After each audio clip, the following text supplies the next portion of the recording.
Let me assure you, our mothers, that our administration is not relenting in its efforts at making life better for our people in the state. We shall continue to pursue programs and policies to relieve parents of the burden of parenthood towards our children. This year, the state government had paid West African Examination Council fees for our children in public secondary schools. We have plans for bursary and scholarships, the details of which are being worked out.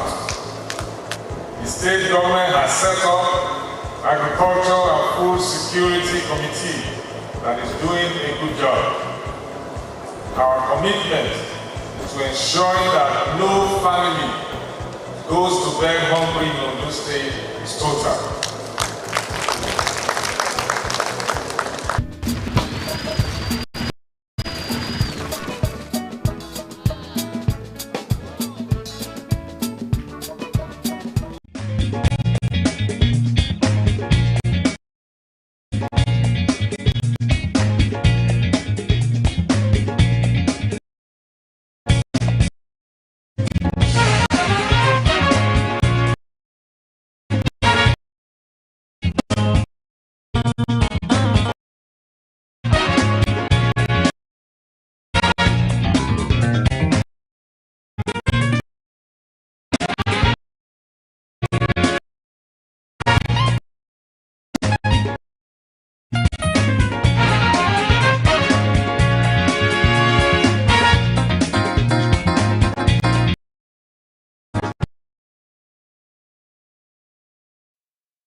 in Nigeria. And so when people talk about corruption in the media, we cannot isolate the media.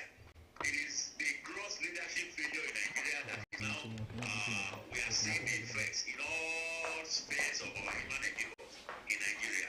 Right. So the media can hold government accountable first, not in order, by being fair, by being objective, and by being above the board.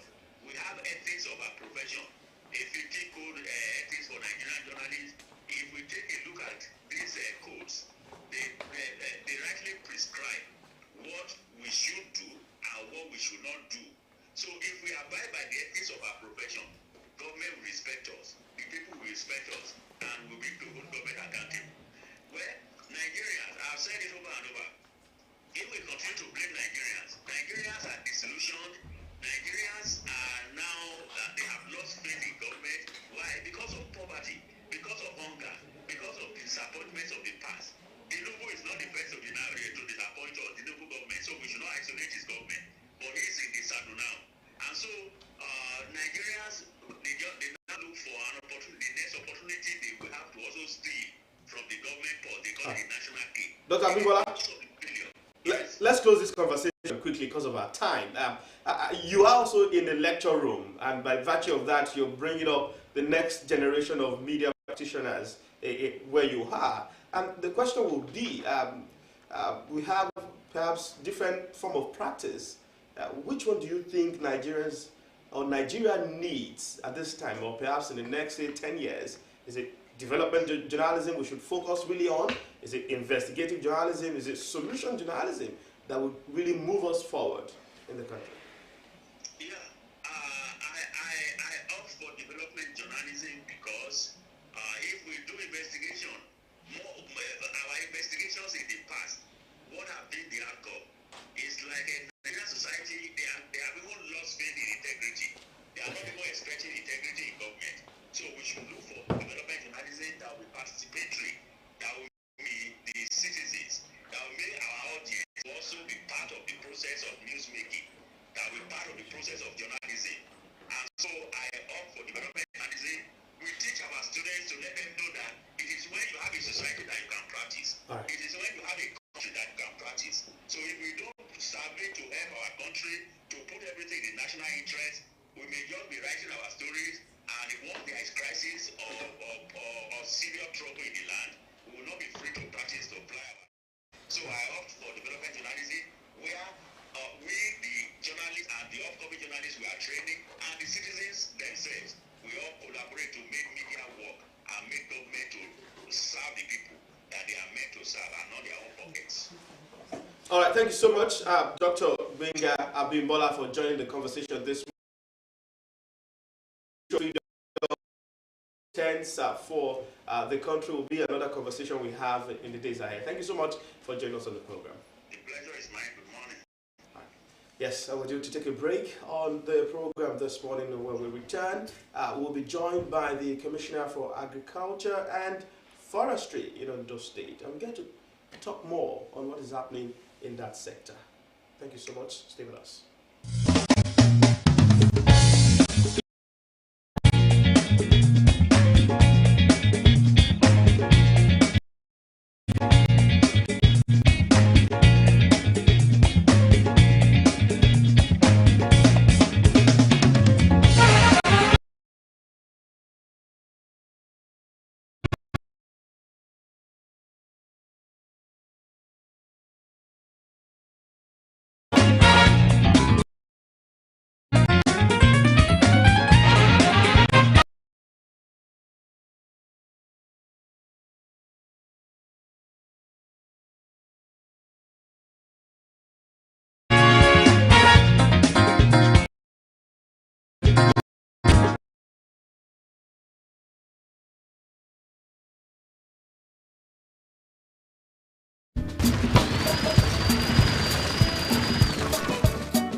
Let me assure you, our mothers, that our administration is not relenting in its efforts at making life better for our people in the state. We shall continue to pursue programs and policies to relieve parents of the burden of parenthood towards our children. This year, the state government had paid West African Examination Council fees for our children in public secondary schools. We have plans for bursary and scholarship, the details of which are being worked out. The state government has set up Agriculture and Food Security Committee that is doing a good job. Our commitment to ensuring that no family goes to bed hungry in Ondo State is total.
Ondo State, and this morning we've been joined by the Commissioner for Agriculture in the state, Olayato Aribo, who is a High Chief. Good morning, thank you so much for coming on the program. Thanks for having me. Yes, a Yoruba proverb is coming to my head at this time, and I'm tempted to also say it, but I know you also understand it, and most of our audience will also understand it. When the issue of food is left out of the equation or is removed from the equation, it appears that you're solving poverty in some sense. And that also points to the crucial role of agriculture in any nation, in even human existence. But over the past few years, there have been conversations around what the country or what Nigeria is doing in terms of food sufficiency or food security. But let's bring the conversation down to Ondo State. When the conversation around food security and food sufficiency begins, what comes to your mind readily? Well, when you talk of food security, food sufficiency, food security, there are two different things. Yes. For food security, not only that it should be available, but it must be nutritious, it must be good for the people. The issue of food is key, at least with the proverb, the Yoruba proverb, the food is very key, and there's hunger in the land today because we neglected agriculture. We didn't see it as a business.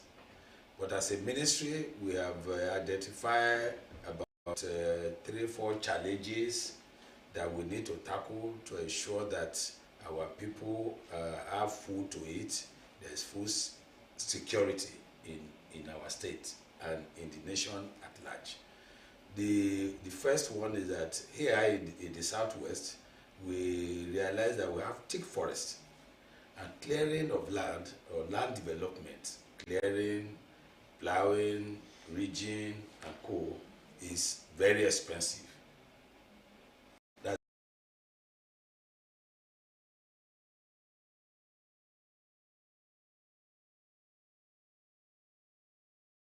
That the youth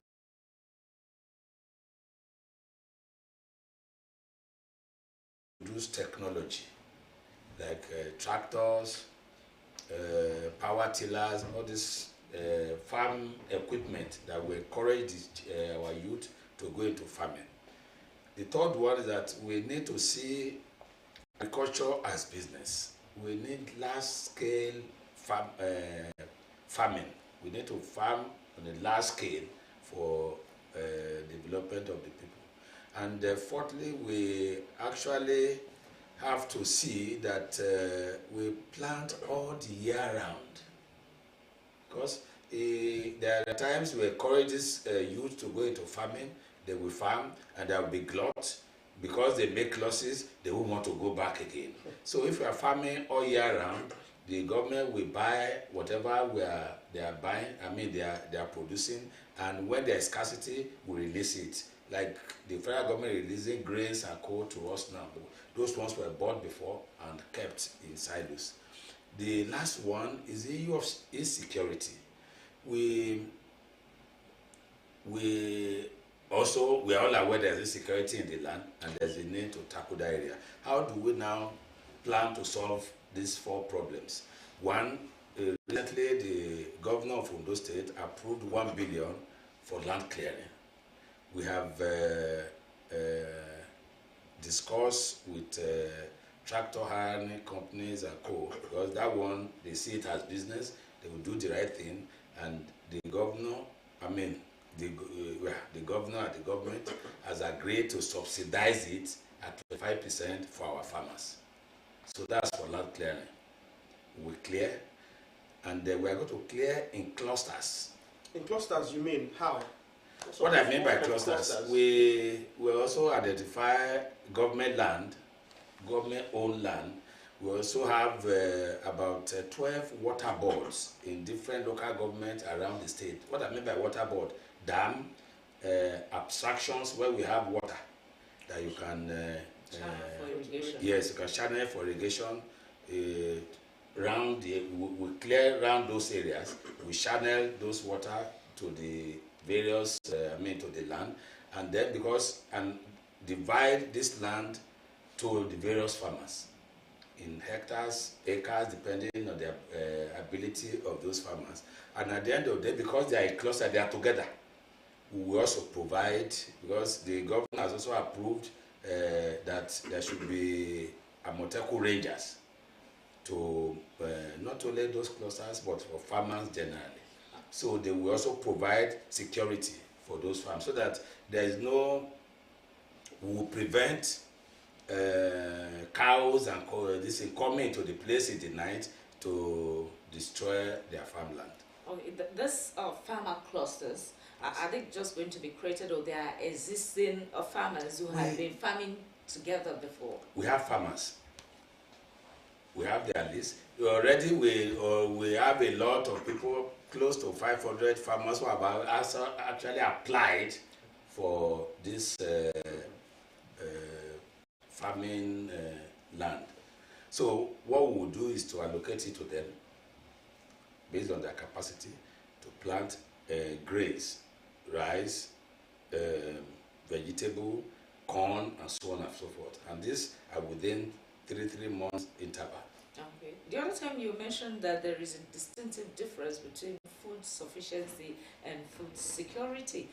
Would you say there is food security when there is food, but it's on the high side, as in the price is probably not affordable to the common man? Yeah, because this is demand and supply. If we have enough food, if we are able to produce more, the prices will come down. It's because there is not enough, and we have actually neglected agriculture for a very long time. That is the problem. But now that most people are coming in, that we are encouraging people to farm, I'm sure the prices of food will definitely come down. All right, talking about sufficiency of food, there have been some people saying that food produced, sometimes even in Nigeria, are transported to neighboring countries. The same way in Ondo State, there are some crops that are grown in Ondo State, but are taken out of the state, to markets outside the state, still making it unavailable or unaffordable for the citizens. Are you aware of this, and what are you doing in that regards? For instance, the production of tomatoes, most of the growers don't sell within the state. They take it to places like Lagos and elsewhere, for, of course, for higher gains. But then it creates insufficiency within the state. Well, I think, like I mentioned to you, like I mentioned earlier, we must see farming or agriculture as business. And if few people are producing, they want to make maximum gain. Now that the government is coming in to assist, subsidize, and we have a lot, they won't be able to take all outside the state, and it will be available for our citizens. All right. You mentioned you mentioned about 4 problems that you've identified as key to really changing the narrative. And from the land clearing aspect you mentioned, many will be interested because you mentioned that the government is enlisting the support or an organization or a company to carry out this land clearing. Many will want to ask that question. Why is the government doing that? Is it that the government does not have a capacity to embark on such itself in terms of the land clearing? I'm seeing a news story about claims that tractors are no longer in Ondo State, and of course some have been taken out of the state. Perhaps you provide more clarity on that issue. Let me explain. Let me start with that news. Last week somebody raised a question that the tractors in the state were taken away. That they've taken all the tractors away, they carted it away, government tractors. And I told them at that press briefing that no, that at that time it was a deliberate policy of government. Government we bought tractors, wanted to encourage large-scale farming. Things were not as bad as this at that time. We wanted to encourage large-scale farming because we realized that unless we have large-scale farming, we still go hungry. So government bought about 30 tractors at that time. They bought purposely to sell to farmers for them to use in their farmland. And some are paid fully. We also allow them to pay instrumental because the price of tractors are very expensive. We know most of them can't afford it. So they bought and sold at a subsidized price to the farmers to encourage them to go into large-scale farming. And some paid immediately, some are paid instrumentally, and most of them have almost paid fully. So the pressman asked me why that those things were already away. And I told them there's nothing anybody can do about that because that tractor belongs to those farmers and they can take it anywhere. So as it stands, does that mean the state government or your ministry is not having tractors to its name? We have tractors, but we may not have enough to do this job. So if we are in a hurry, we want to tackle this thing fast and enough, we need to also employ people to join with us to do this land clearing. So because land clearing, let me clarify that. Why we need an equipment hiring company to do it? Because here is a forest, we have thick forest. And to clear land, I said, well, maybe I should say land development. Here, you need to remove the trees and remove the roots. So you need bulldozer and other big equipment, not only tractor. So we're only having tractors in the ministry. So those tractors cannot do those jobs. So how fast or how soon is that set to commence? Very soon. We should be able to start. Okay, perhaps before we close this conversation, we get some deliverables that your ministry will be working towards, making or bringing to actualization, and the number of time for that to come into existence. So the second problem you identified is about the orientation of the people, and you also talked about the gap. What are you doing to fill that gap in terms of changing the orientation and, of course, having more youths come into the space? No, what we have been doing in the ministry through the NG program in the IFAD, that was being sponsored by IFAD, Traditional Fund for Agricultural Development, and in conjunction with the government of Ondo State, we have been able to train about 4,000 500 youths. We've empowered some of them by giving them the inputs and some farm equipment to start their own business. And they are doing very well presently. Some of them, the product they are producing, we actually encourage them to bring it to the ministry every Thursday. We have Thursday market in the ministry where they sell their products, all those youth that we have trained. And we are still training more. And we believe that at least we should be able to get 50 to 70% of them who will take agriculture as business and become an entrepreneur. Okay, in encouraging the youth to take agriculture as business and entrepreneur, most of them will claim, I don't have access to the land. Yes, you said you're clearing some places now and creating, but what's the publicity like? Is it something that, because I don't think we have those adverts running on our station, for instance, calling younger ones to come and enroll for it? Well, for the advert in your station, we will look at that. We will address that when I get back to the ministry. We have structure. In fact, we have a good relationship with various associations, farmers associations. We are using those channels. We have also registered about 47,000 farmers in the ministry. Recently, the government also acquired GIS mapping, GIS for mapping. So very soon, the moment is installed, we will also try to use it to identify these farmers by their farmland. So by the time we start that, we may not even need to advertise. We already have their contact and everything. We just discuss with them and then allocate this land to them. Presently, we have about 500 or more who has applied for this service. What's the application procedure? Is it to come to your office, or there is a website or something where they can register for it? Or they are going through associations? They are going through the associations. Oh, because that's also a challenge. Some would say, just really want to bear my name, just want to interface with the ministry. Apart from the association, we also have extension officers in all the local governments. Ministry extension officers through the Agricultural Development Project, the ADP. So we have it in all local governments, and we also advise the extension officers to liaise with the local government chairman to sensitize their people around in all the local government, and they have been doing that. All right. So the next question would also be that we've seen a lot of government efforts towards cushioning the hardship in the land. That's in form of palliative. Here in Ondo State, we also had in the news, we've seen in the news where distributions have been made to farmers. Tell us about these distributions and, of course, the impact or the projected impact that we're likely to have or see, and the number of days perhaps it will materialize.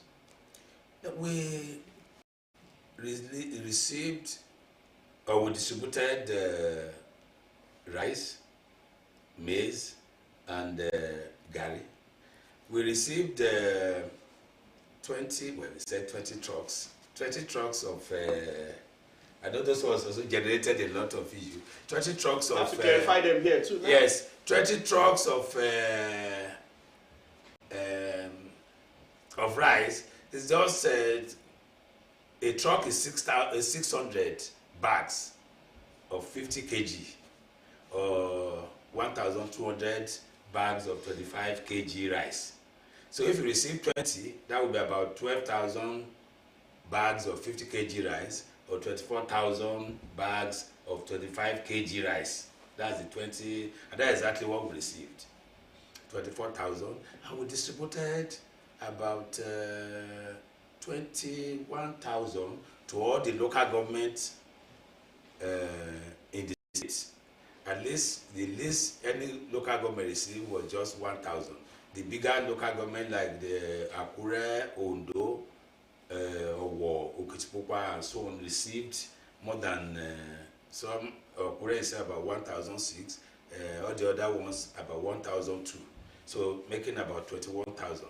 And the rest were given to associations and co that were identified. So the rest 3,000. So that is the way it was distributed. For the grains, we gave it to poultry farmers, and we also gave some to local government. For the poultry farmers, the moment we gave it to them, in a few days, the prices of egg came down immediately. As at that time, they can testify to it.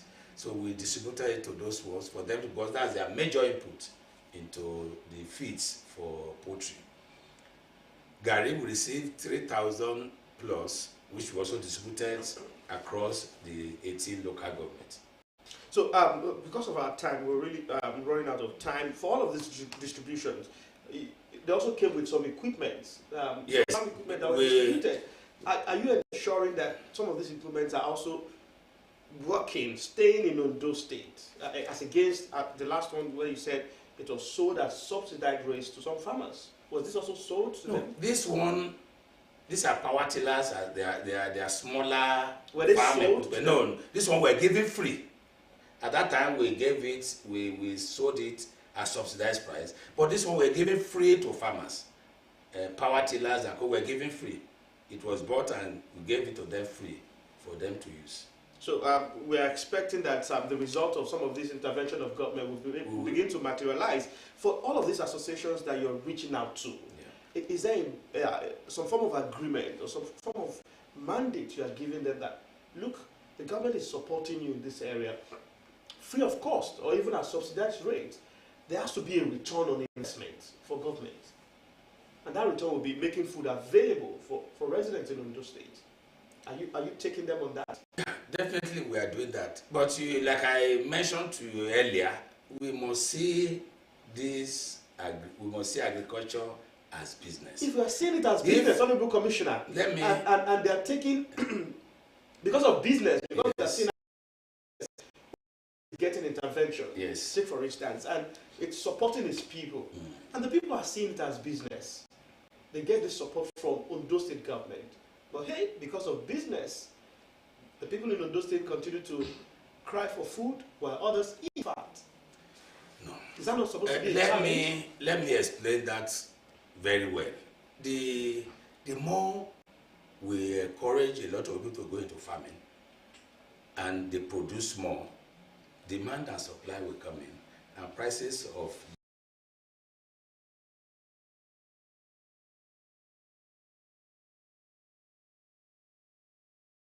oil, some investors who planted oil palm, and they are doing very well. Not only, most of them are employing nothing less than 2,000, 3,000 of our youth. That has also reduced youth the restiveness in those areas. And they are also paying to the internally generated revenue. Thank you so much, Honorable Commissioner for Agriculture and Forestry, I Chief Olayato Aribo. I'll call you that. Thank you so much for coming.